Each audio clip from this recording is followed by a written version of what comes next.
The fog of New Oxford did not merely drift. It wove itself through the limestone arches and ivy-clad spires of the university like a silent librarian seeking a misplaced volume.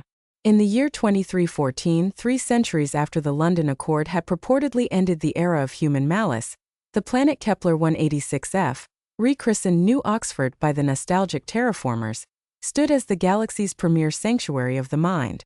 Here, in the rolling green hills and cobblestone lanes designed to mimic the intellectual cradle of Old England, humanity practiced the gentleman's peace. Arthur Penhaligon, the High Archivist of Forbidden History, sat by a bay window in the Bodleian Annex, the scent of Earl Grey tea mingling with the sweet, dry aroma of ancient parchment. He was 68, a man of quiet stature and tweed jackets, his silver-rimmed spectacles resting on a nose that had spent more time buried in books than sniffing the air of the outside world. To the galaxy, Arthur was a relic of a harmless species. To the few who knew the true contents of the deep archives, he was the jailer of a monster. "Sir, the translation of the Valaxian Third Dynasty stanzas is complete," a bright voice chirped. Arthur looked up to see Clara Thorne, his 24-year-old apprentice. She was the embodiment of the new humanity, brilliant, compassionate, and utterly incapable of conceiving of a world where a problem could not be solved with a well-placed metaphor or a polite debate. She adjusted her satchel, her eyes shining with the innocent pride of a scholar. "Does it still speak of the iron sky, Clara?" Arthur asked softly. "It does. But I've reinterpreted the crushing weight as a metaphor for the burden of leadership, rather than physical conquest. It makes the Valax seem misunderstood, perhaps even lonely." Arthur smiled, though the warmth didn't quite reach his eyes. "A lovely thought, my dear. We see the universe not as it is but as we are. That is our greatest strength, and perhaps our most fragile shield." Character count for this section: 2,142 total character count. 2,142. The peace was shattered not by a roar, but by a chilling, unnatural silence. The morning of the Festival of First Verses, the sky over New Oxford, usually a soft English blue, turned a bruised obsidian purple. The orbital sensors didn't scream of incoming missiles. They simply ceased to exist. Arthur was in the courtyard when the first Valaxian drop pod slammed into the stone pavement of the quadrangle, shattering a statue of Keats into 1,000 marble tears. The pod hissed open, and the atmosphere was instantly tainted by the smell of scorched earth and ozone. Out stepped High Warlord Kalen, a mountain of obsidian-skinned muscle and jagged armor, his presence a violent violation of the university's serenity. Behind him, hundreds of similar pods rained down upon the pastoral hills. The Peacekeepers, humanoid drones designed for crowd control and medical assistance, approached the invaders with open palms. "Welcome to New Oxford," the nearest drone droned politely. "We request that you store your armaments in the designated." Kalen didn't even look at the machine. With a casual flick of a thermalax, the drone was bisected, its internal fluids spraying across Arthur's tweed coat. The Valax began to move through the university with a predatory grace that turned the gentleman's peace into a farce within minutes. They didn't just kill, they engaged in a systematic desecration. They targeted the libraries first. "Arthur, what are they doing?" Clara screamed, stumbling toward him as the great library's roof erupted in flames. "Why aren't they listening? We sent the greeting codes. We offered the tea and the music." Arthur grabbed her arm, his grip surprisingly firm, his face a mask of cold, calculated dread. "They aren't listening, Clara, because they believe we have nothing worth hearing. They see a species that has forgotten how to bite. We have to help them. The students, the manuscripts. The manuscripts are ash," Arthur said, his voice dropping an octave, sounding like the grinding of tectonic plates. "Now we must see to the things that do not burn." Character count for this section: 2,215 total character count. 4,357. The descent into the deep archives was a journey through time that Clara Thorne was never meant to take. As the university burned above them, Arthur led her through a concealed lift hidden behind a shelf of 19th-century poetry. The lift didn't stop at the basement. It plummeted kilometers into the planet's crust, into bunkers of cold steel and flickering, ancient neon. "What is this place?" Clara whispered, her voice trembling as the elevator doors opened to reveal a hallway lined with canisters labeled in a harsh, angular script. This isn't history. This looks like a tomb. It is a tomb, Arthur replied, walking with a brisk military gait that seemed to shed years off his age. The tomb of our true nature. For 300 years, we told ourselves that the London Accord was an evolution. It wasn't. It was a lobotomy. We were so horrified by what we did in the dark years, the planets we cracked, the species we erased, that we buried the tools and burned the blueprints. But we kept the keys, just in case the universe proved to be as cruel as we once were. He stopped before a massive vault door, his hand hovering over a scanner that read his DNA, his retina, and the specific dark frequency of his thoughts. Warning! A synthetic voice from 3 centuries ago croaked. Authorization requires proof of existential threat. Do you wish to activate the silence protocol? The Great Library is burning, Arthur said to the machine, his voice devoid of emotion. The culture of New Oxford is being liquidated.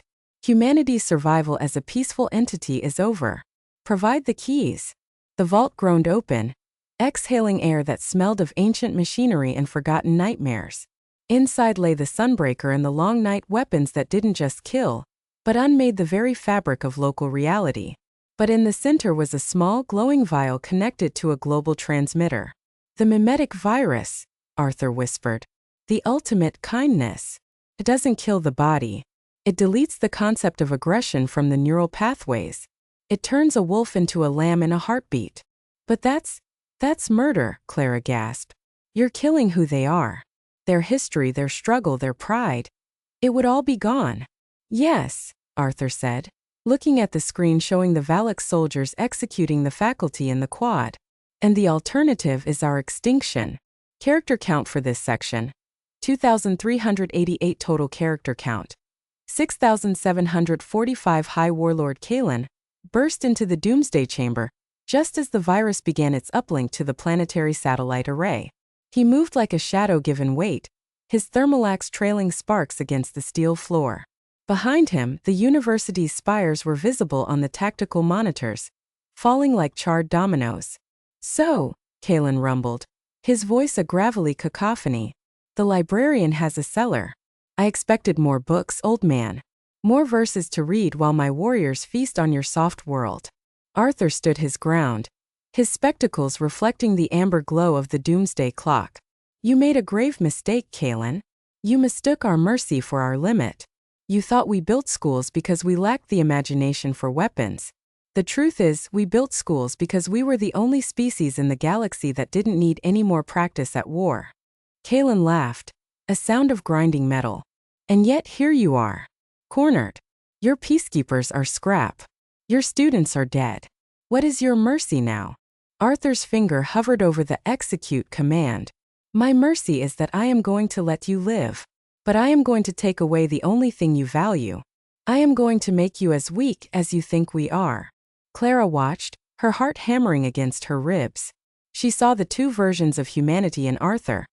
The man who loved tea and poetry, and the man who was currently calculating the psychic destruction of an entire race. Arthur, don't, she pleaded. If you do this, we are exactly what they say we are. We're the monsters. We're just monsters wearing tweed. I know, Arthur said, his eyes filled with a terrifying ancient sadness. But I would rather be a monster who remembers his books than a ghost who has none left to read. Kalen lunged, the axe whistling through the air. Arthur didn't flinch. He pressed the key. There was no explosion. No flash of light. Only a low-frequency hum that seemed to vibrate in the very marrow of their bones. The global transmitter atop the university's highest spire, the one dedicated to the study of harmony, sent out a silent, invisible ripple. Kalen froze mid-swing. His grip on the axe loosened. The hatred in his obsidian eyes didn't fade. It simply dissolved. It was replaced by a profound, agonizing confusion. He looked at his axe, then at his trophies, and then at Arthur. He didn't see an enemy. He didn't see prey. He saw a person.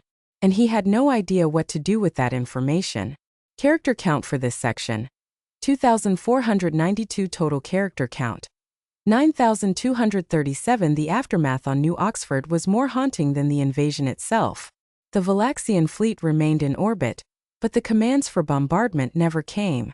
On the ground, Thousands of obsidian-skinned warriors sat in the scorched fields and the ruins of the lecture halls. They weren't surrendering, they were simply lost. The virus had purged the will to harm, leaving their sophisticated minds with a void where their primary cultural drive had been.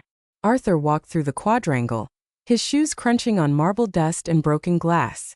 He saw a Valix soldier, the same one who had killed the drone earlier, picking up a charred fragment of a book. The warrior was turning the pages with a delicate, trembling hand, his face etched with a newfound, terrible wonder. Clara followed him, her face pale, her eyes red from weeping. She looked at the invaders, now as docile as children, and then at Arthur.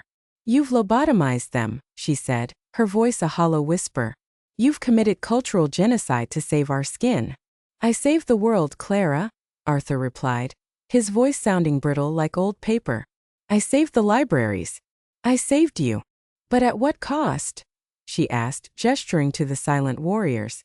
"They aren't Valix anymore. And you aren't the man who taught me translation. You're the man who knew how to use that vault. You've been lying to us for your whole life." Arthur stopped by the ruins of the Bodleian Annex.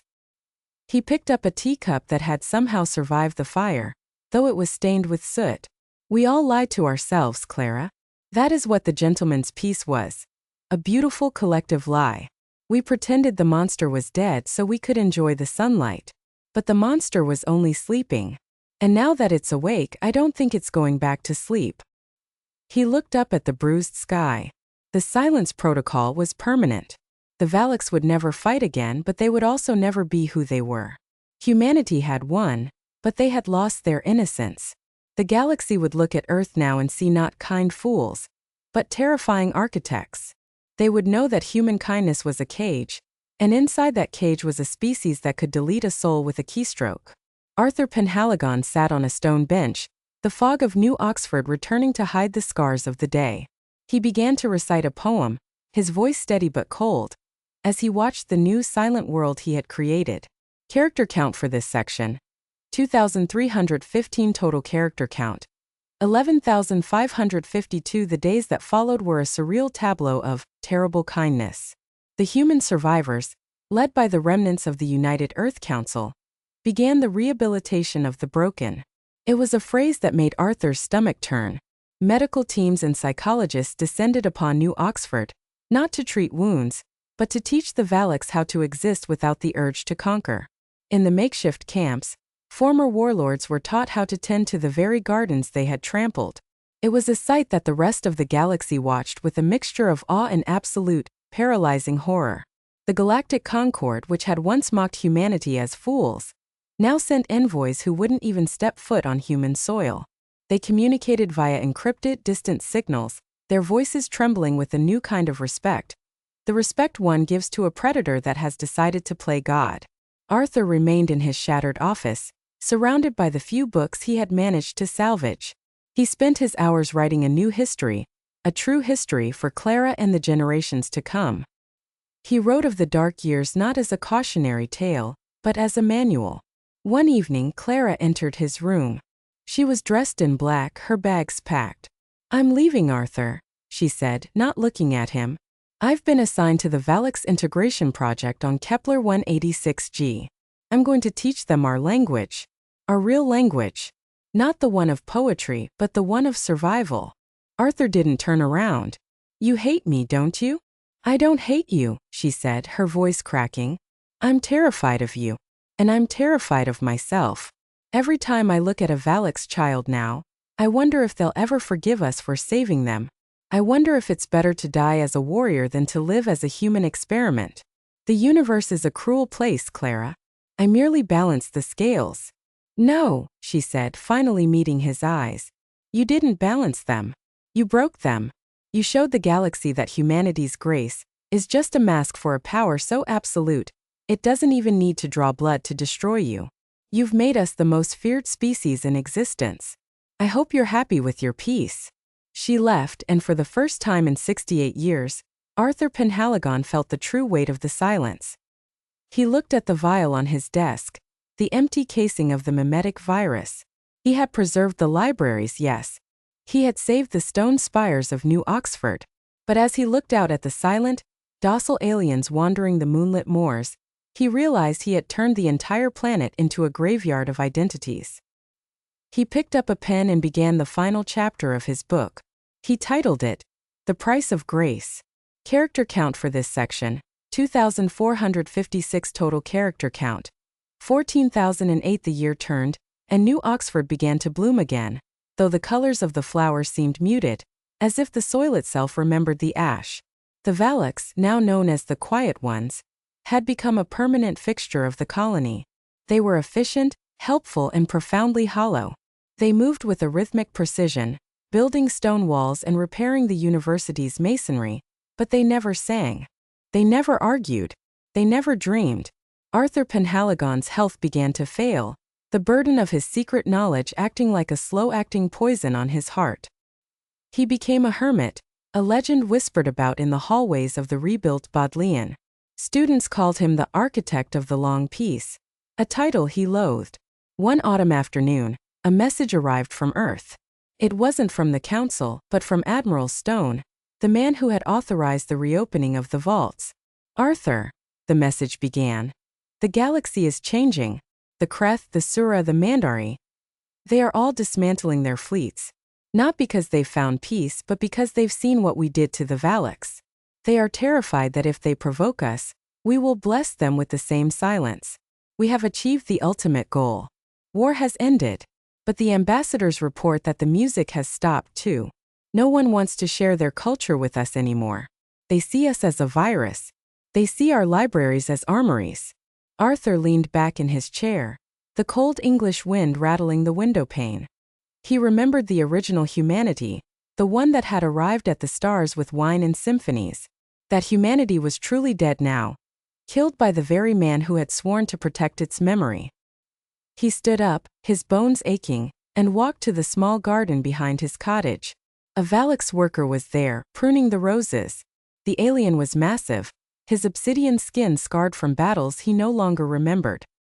He looked up at Arthur, and for a fleeting second, there was a spark in his eyes, not of hate, but of a deep, unanswerable question. Why? The Valaks asked. It was the first word any of them had spoken in months. Arthur looked at the rose in his hand, its petals as red as the blood that had once stained the quadrangle. Because we were afraid of you, Arthur whispered. And we were even more afraid of what we would have to do to stop you. The Valak stared at him for a long time, then turned back to the roses. The question remained, hanging in the air like the New Oxford fog, thick and impossible to clear. Character count for this section, 2,342 total character count. 16,350 The silence grew heavier with each passing season. The university, once a place of vibrant debate, had become a cathedral of whispers. The human students moved with a cautious, subdued energy, as if they were afraid that a loud voice or a passionate disagreement might trigger the monster they now knew lived within their DNA. Arthur's final work, The Price of Grace, was nearing completion. He spent his nights in the deep archives, the only place where he felt he belonged. The machines down there didn't judge him. They merely hummed with the cold logic of survival. He had begun to add a secret appendix, a way to reverse the mimetic virus. It was a dangerous addition, a spark that could reignite the galaxy. But he couldn't bear the thought of a universe where the quiet ones remained forever hollow. One cannot have true peace without the capacity for war. He wrote, his handwriting shaky. To remove the choice of violence is to remove the value of kindness. We have not made them better. We have made them inanimate. He knew that if the council found out, they would execute him. Or worse, they would use the virus on him. They had grown fond of the long peace. It was easy to govern a galaxy that was too afraid to think for itself. One night, a shadow appeared in the doorway of the vault. It was Clara. She had returned from Kepler 186G, but she was not the girl who had left. Her eyes were hard, her face lined with the weariness of someone who had seen too much rehabilitation. I saw the logs, Arthur, she said, her voice echoing in the metallic chamber. I know what you're writing. You're thinking about undoing it, aren't you? You're thinking about giving them back their teeth. Arthur didn't look up from his desk. I am thinking about giving them back their souls, Clara. They'll kill us all, she said, stepping into the light. The moment they remember what we did to them, they will turn New Oxford into a pyre. They will hunt us to the edge of the galaxy. Everything we've built, every poem, every school will be gone. Then let it be gone, Arthur said, finally looking at her. Better to die in a world of stories than to live in a world of silence. Look at them, Clara. Look at Kalen. He spends 12 hours a day staring at a wall. He doesn't know who his mother was. He doesn't know the songs of his people. We didn't save them. We erased them. And in doing so, we erased the very thing that made our kindness meaningful. I can't let you do it, she said, pulling a small, sleek device from her coat. It was a peacekeeper override. The council sent me to monitor you. They knew you were cracking. They knew you couldn't handle the weight. Character count for this section: 2,471 total character count. 18,821. The tension in the vault was a physical weight, the air thick with the smell of ozone and the weight of 300 years of repressed history. Arthur Penhaligon looked at the woman he had raised like a daughter, seeing in her eyes the very cold logic he had once championed. So the student has become the guardian, Arthur said, a sad smile touching his lips. The council didn't send you to monitor me, Clara. They sent you to replace me. You are the new archivist. The one who will keep the vaults closed and the galaxy quiet. Someone has to, she said, her hand trembling slightly as she held the override device. The gentleman's peace was a dream, Arthur. A beautiful, fragile dream. You woke us up from it. You showed us the nightmare. I'm just making sure the nightmare stays in this room. But it's not staying in this room, Clara. It's in the eyes of every human who walks the streets of London and New Oxford. It's in the way we look at the stars now, not with curiosity, but with a hunter's instinct. We didn't just lobotomize the Valaks. We lobotomized our own capacity for hope. Arthur stood up, his tall frame casting a long jagged shadow against the vault door. He held a small data crystal in his hand, the reversal code. If you use that device, you'll lock this vault forever. But you'll also lock yourself in a world where nothing is real, where every smile you receive from an alien is a programmed response. Is that the future you want? A galaxy of puppets? It's a galaxy that isn't burning, she screamed, the tears finally breaking through her resolve. It's a galaxy where children don't wake up to explosions. Why is that not enough for you? Because a life without conflict is a life without growth, Arthur said softly, taking a step toward her. The original story of humanity wasn't that we were good. It was that we chose to be good despite being capable of being gods of destruction. You've taken away the choice. You've made us safe, but you've made us meaningless. He held out the crystal. Take it, Clara. Decide for yourself. If you think the silence is worth the price, destroy it. But if you believe that a soul, even a violent one, is worth more than a peaceful void, then give them back their chance to be better. Clara looked at the crystal, then at the man who had taught her everything she knew about the beauty of the universe. The university above them was silent, the fog settling over the ruins of the library. Character count for this section: 2,403 total character count. 21,224. The silence in the vault stretched until it seemed to echo the silence of the galaxy itself. Clara Thorne reached out, her fingers brushing against the cold, glowing surface of the data crystal. For a moment, her thumb hovered over the delete function of her override device. She thought of the farmers on Harvest Colony. She thought of Elena Vasquez reading poetry to her killers. She thought of the fire that had consumed the great library of New Oxford. Then she looked at the monitors. She saw High Warlord Kalen sitting on the stone steps of the quadrangle, his massive hands folded in his lap, staring at nothing. He looked like a statue of a god whose religion had been forgotten. There was no peace in his face, only a profound, hollow emptiness. I can't do it, she whispered, her hand falling to her side. I can't give them back the power to kill us. I'm not as brave as you, Arthur. I'm not as monstrous. Arthur sighed, a sound of ancient exhaustion. None of us are brave, Clara. We are just tired. Tired of the blood or tired of the lies. He turned back to the console, but he didn't initiate the reversal. Instead, he began to encode a time lock. What are you doing? She asked. I am setting a timer, Arthur said, his fingers flying across the keys. 50 years. 2 generations. long enough for the memory of this war to fade into legend, but short enough that the Valaks might still find the remnants of their culture. In 50 years the virus will dissipate. Their minds will wake up. And humanity will have 50 years to decide who they want to be when the rest of the galaxy finds its voice again. It's a death sentence for our grandchildren, Clara said, but there was no conviction in her voice. It's a chance for them to be humans again, Arthur replied. To be the gentle giants who actually have to earn their peace every single day.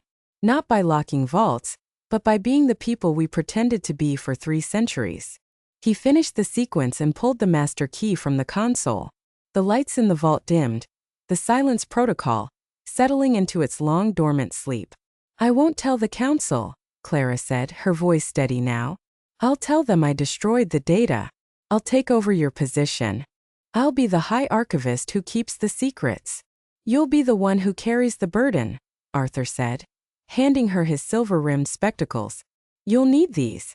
The light in this cellar is very dim, and the truth is even harder to see. Character count for this section, 2,411 total character count. 23,635 Arthur Penhaligon didn't live to see the first year of the Quiet Peace. He passed away a month later, sitting in his garden with an unread book of Keats in his lap. The news of his death was a small footnote in the journals of New Oxford, a quiet end for the man who had silenced a species. Clara Thorne stood at his funeral, which was held in the rebuilt quadrangle.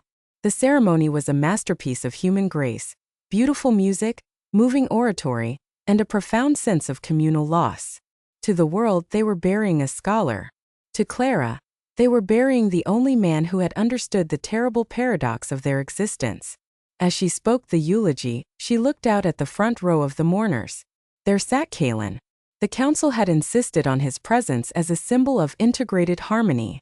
The former warlord sat perfectly still, his obsidian skin gleaming in the English sunlight. He didn't understand the words, but he seemed to feel the vibration of the music. After the ceremony, Clara approached him. She looked up at the giant, his face a mask of artificial serenity. Do you feel anything, Kalen? She asked, her voice low. Does the music mean anything to you? Kalen turned his head slowly, his eyes meeting hers. For a split second, a fraction of a heartbeat, Clara saw a flicker of something. A shadow of a memory? A spark of a long-buried rage? Or perhaps just the ghost of a question. It is loud, Kalen said, his voice a deep, vibrating rumble. It makes the air heavy. Clara reached out and touched his hand, the same hand that had once swung a thermalax with the intent to erase her people.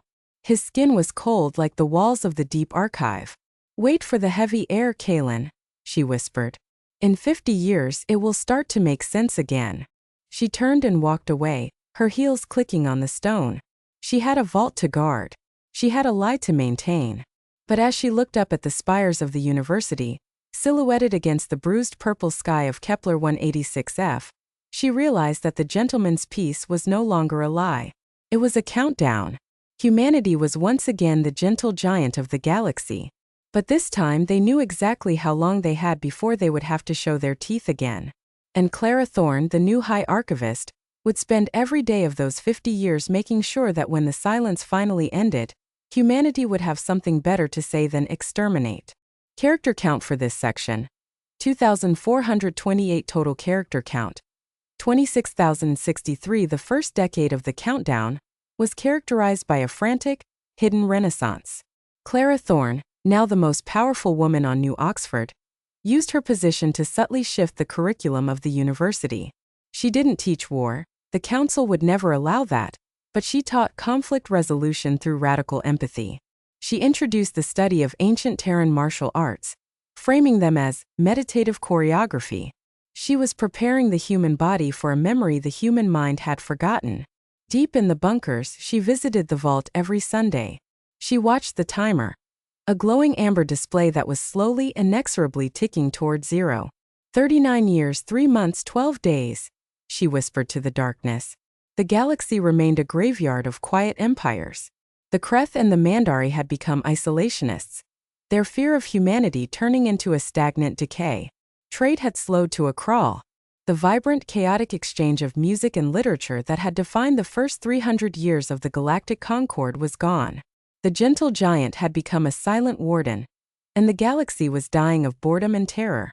One day, an old man arrived at the Bodleian Annex.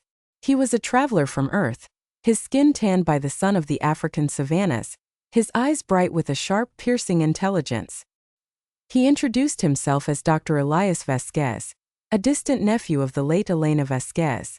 "I've spent my life studying my aunt's final moments," he told Clara as they sat in the same tea room where Arthur had once taught her. "The council says she died a martyr for peace. But I've analyzed the original recordings from Harvest Colony, the ones the Creth left behind." Clara felt a chill that had nothing to do with the English fog. "And what did you find, Dr. Vasquez?" "She wasn't just reading poetry," Elias said, leaning forward. "She was reciting a code, a very specific, very ancient sequence of linguistic triggers. She wasn't just being human until the end. She was trying to trigger a cultural failsafe. My aunt knew about the vault's archivist. She knew what humanity was capable of. And her smile at the end, it wasn't a smile of grace. It was a smile of warning. She knew that by killing her, the Creth had signed their own death warrant. She was apologizing to them." Clara gripped her teacup until her knuckles turned white. "The council says she believed in kindness." "She did," Elias replied. "She believed in kindness so much that she was willing to die to prevent us from becoming what we are now. She hoped that if she died beautifully enough, we would choose the path of the poet instead of the path of the archivist. We failed her, didn't we?" Character count for this section: 2,541 total character count.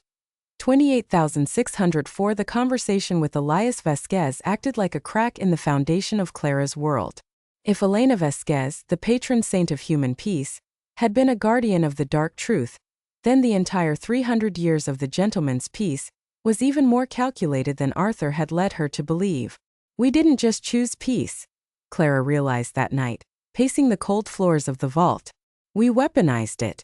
We used our kindness as a lure, a way to test the universe. And the moment the universe failed the test, we erased it." She looked at the timer. 22 years. The Valaks were beginning to change. It was subtle, a twitch of a finger, a deeper furrow in a brow, a lingering gaze at a sharp object. The mimetic virus was a masterpiece of biological engineering, but biology is a chaotic thing. Evolution was clawing at the edges of the silence. Kalen, now an ancient being by Valaxian standards, had become a gardener of singular obsession. He had transformed the quadrangle into a maze of thorned roses and jagged rock. He didn't speak, but he had begun to hum. The sound was low, guttural, and rhythmic. It sounded like a war drum. Clara approached him one evening as the sun set in a flare of angry crimson over the moors.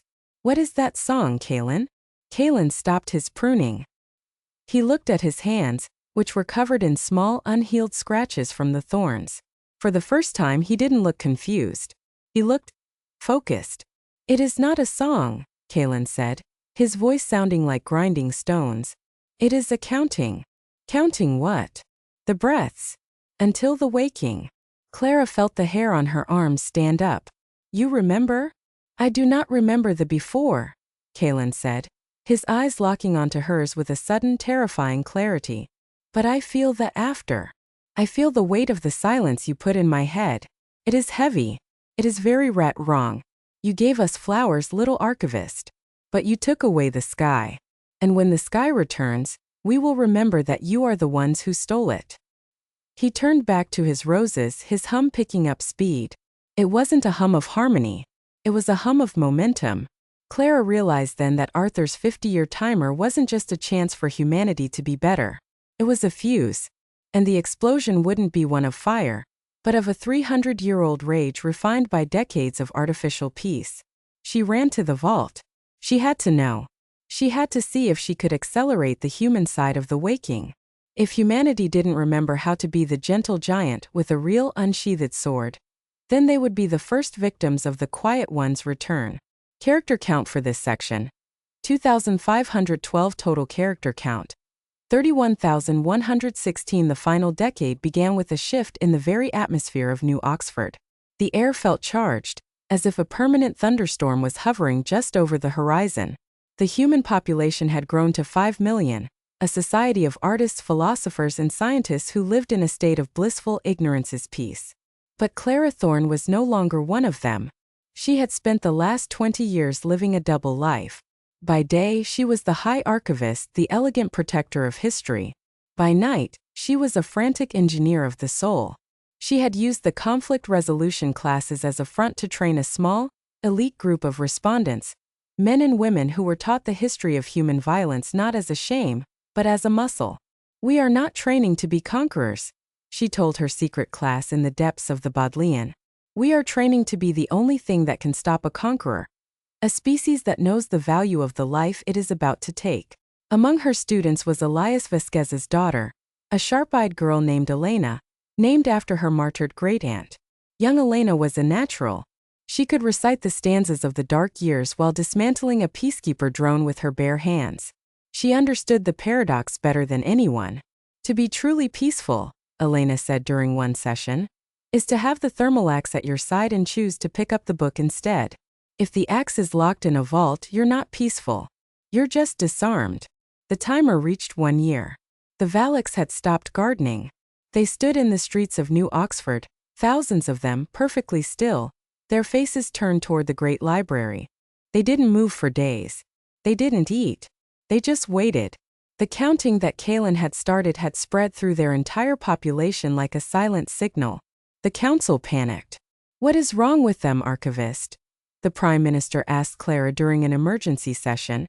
"Why have they stopped the repairs? Why are they just standing there?" "They are listening," Clara said, her voice echoing through the chamber. "The silence we gave them is ending. They are hearing the first echoes of their own souls." "Then use the virus again," the minister screamed. "Reload the uplink.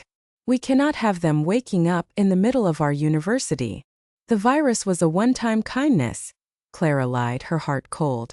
"The neural pathways have adapted. If we try to suppress them again, it will kill them. Or it will turn them into something even worse. We have to face them. We have to be the people we've been pretending to be for 300 years. We are scientists. We are poets," the council cried. "Then start writing a poem that can stop a war," Clara said, turning her back on them. "Because the axe is coming." Character count for this section: 2,583 total character count. 33,699. The final 24 hours were the loudest in human history. Not because of noise but because of the absence of it. The Valaks began to breathe in unison, a deep rhythmic sound that could be heard across the entire valley of New Oxford. It was the sound of a giant's heart restarting. Clara stood on the balcony of the great library, young Elena at her side. Below them, the quadrangle was a sea of obsidian skin. At the front stood Kaelin. He looked younger than he had in decades, his skin pulsing with a dark, healthy glow. The amber timer in Clara's pocket vibrated. 10, 9, 8. "What do we do, Archivist?" Elena whispered, her hand resting on the hilt of a training blade. "We do what Arthur couldn't," Clara said. "We don't read them poetry. And we don't fire a virus. We speak to them as equals." 3, 2, 1, 0. The hum stopped. A collective gasp erupted from the Valaks, a sound of 300 years of air rushing back into empty lungs. Kaelin's eyes snapped open, and for the first time they weren't hollow. They were filled with a searing white-hot intelligence. He looked at his hands. He looked at the stone walls he had built. And then he looked up at the balcony. The rage was there. It was a physical force that made the air shimmer. He remembered Harvest's colony. He remembered the fire. And he remembered the long, cold silence that had followed. He reached down and picked up a piece of jagged rock, the remains of his garden. "Humans!" Kaelin roared, a sound that shattered the glass in the library windows. "You stole our minds. You turned us into your pets. You gave us roses while you watched us rot." The sea of Valaks shifted, a tidal wave of obsidian muscle preparing to crash against the university. The human respondents moved into position, their faces grim, their weapons, the forbidden ones from the vault, humming with power. "Wait!" Clara's voice rang out, amplified by the library's acoustic system. It wasn't a command. It was a plea. She stepped off the balcony onto a floating platform that lowered her into the center of the quadrangle, right in front of Kaelin. She was a small gray-haired woman in a tweed coat, standing before a god of war. Kaelin, she said, her voice trembling but clear. We did a terrible thing. We were afraid and we were cruel in our fear. We took your souls because we weren't brave enough to face your anger. We have lived a lie for 50 years. She reached into her pocket and pulled out the master key to the deep archives. She dropped it at Kaelin's feet. The vaults are open. Our weapons are ready. Your rage is justified. You can kill us all, and the galaxy will say you were right to do so. Kaelin stared at the key. The Valaks behind him paused, their momentum faltering at the sight of her vulnerability. But, Clara continued, tears streaming down her face, if you kill us, you will only be continuing the cycle that made us monsters in the first place. You will be proving that the only language the universe speaks is strength. We spent 300 years trying to prove that was wrong. We failed. But you have the chance to be better than us. You have the chance to be the first species to wake up from the nightmare and choose something else. Kaelin looked at her, then at the key, then at the ruins of the university. The silence returned, but this time it was the silence of a choice. Character count for this section: 3,115 total character count. 36,814. Kaelin did not pick up the key. He didn't pick up the rock. He stood for what felt like an eternity, his chest heaving, his obsidian skin twitching with the ghost pains of his suppressed history. The Valaks behind him waited, 10,000 warriors holding their breath, waiting for the signal to begin the end of the human race. Kaelin looked at Clara Thorne. He saw the age in her face, the guilt in her eyes, and the small defiant flicker of hope that she had inherited from Arthur and Elena. He saw a species that was so terrified of its own darkness that it had tried to cure the galaxy of its soul. You are a strange, pathetic people, Kaelin finally said, his voice no longer a roar, but a low, dangerous growl. You think that by giving us back the choice, you are absolved. You think that by standing there unarmed, you are being graceful. I think we are being honest, Claire replied. For the first time in 3 centuries. Kaelin reached out and gripped Clara's shoulder. His hand was large enough to crush her skull, but his touch was strangely light. He leaned in, his obsidian face inches from hers. We will not kill you today, little archivist. Not because of your mercy, and not because of your poetry. We will not kill you because we want you to live with what you've done. We want you to watch as we build a world that has no place for your gentleman's peace. We will go back to our stars. We will remember our songs. And we will never, ever let a human close enough to bless us again. He turned to his people and raised his hand. It wasn't a salute. It was a dismissal. The Valaks began to move. Not toward the university but toward the spaceport. They moved with a new somber dignity. A species returning from a long unwanted exile. They didn't burn the libraries. They didn't kill the students. They simply left, leaving behind the stone walls and the thorned roses of New Oxford.